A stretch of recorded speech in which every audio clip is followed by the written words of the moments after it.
Hello, everyone. Welcome to another one of our videos from the series Deeper Than the Headlines. My name is CJ Wolf with Healthicity. In this series, we try to go a little bit deeper than what we read in the headlines on these enforcement cases as it relates to healthcare compliance. And the case I wanted to talk about today is interesting because it is continuing a trend that I'm seeing in recent enforcements and relates to the anti-kickback statute. So remember, the anti-kickback statute, or the AKS, is a law in healthcare that says you cannot offer anything of value, remuneration, or kickbacks. It's not always cash. It could be something of value, and you cannot ask or receive these things in exchange for referrals for healthcare services. And what we've seen historically is that these kickback settlements usually focus on the giver of the kickback. So we've seen this in pharmaceutical companies, for example, medical device companies, where they are the giver of the item of value, usually to a hospital or to physicians. And then what is generally expected is in return that the doctor or the hospital uses their drugs or prescribes their drugs or uses their medical devices, and that those decisions are based off of financial influences instead of just what's best for the patient. But the law also talks about those who receive. And what I've been seeing in the last few years is a little bit more focus from the Department of Justice on the receiver. And usually those receivers are, like I mentioned, either hospitals or doctors. And what I've seen a lot is that more and more doctors are being subject to enforcement as well. And in the case that I'll share, and we'll share the link here, it has to do with laboratory, and laboratories make their money off of getting labs, samples to run their laboratory tests on, and then to provide those back. And so they're interested in getting more and more. They're interested in getting more and more referrals from providers. And what was alleged in this case, and the settlement was for over $1.5 million.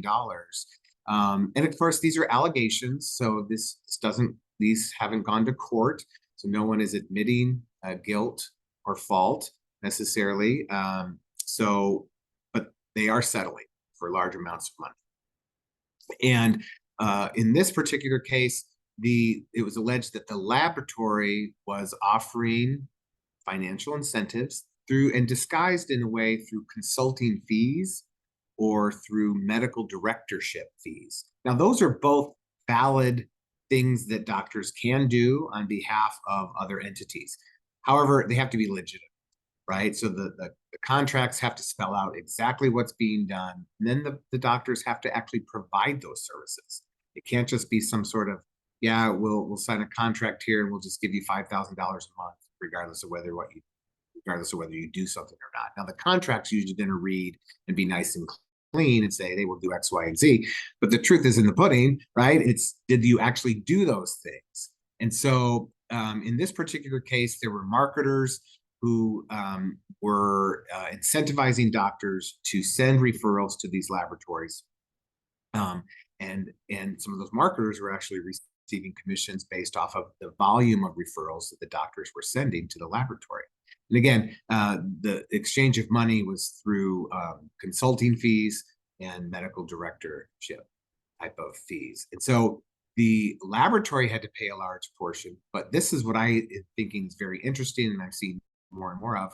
The Department of Justice went after 5 physicians in their organizations, their medical practices, for accepting these types of payments and then sending referrals to that particular laboratory. And so that is, to me, really interesting that DOJ is focusing in more. Again, this is anecdotal, but it's what I'm seeing as I read all of these headlines. They seem to be focusing more and more on the receivers as well, because it takes two to tango, right? It takes somebody to offer, it takes somebody to receive. Now, the anti-kickback statute can be enforced if there's only one person offering or one person asking for, right? But in this particular case, both parties were involved. There was somebody offering and there was somebody receiving. So I thought that was really interesting. And keep in mind, too, that with the anti-kickback statute, there are some safe harbors that you can fit into. So there are ways to conduct business in healthcare, but you have to do it in the right way. And the other last thing that I thought was really interesting is that it was alleged that some of these people that were charged tried to hide what was going on by deleting some of their texts, their phone texts, on the same day that they received the subpoena from the DOJ. So don't try to cover things up either. So that can be part of the problem. So anyway, we'll include the link to that particular enforcement case, and we hope you enjoy these deeper than the headline videos. If you have suggestions or things that you want to hear about, please let us know.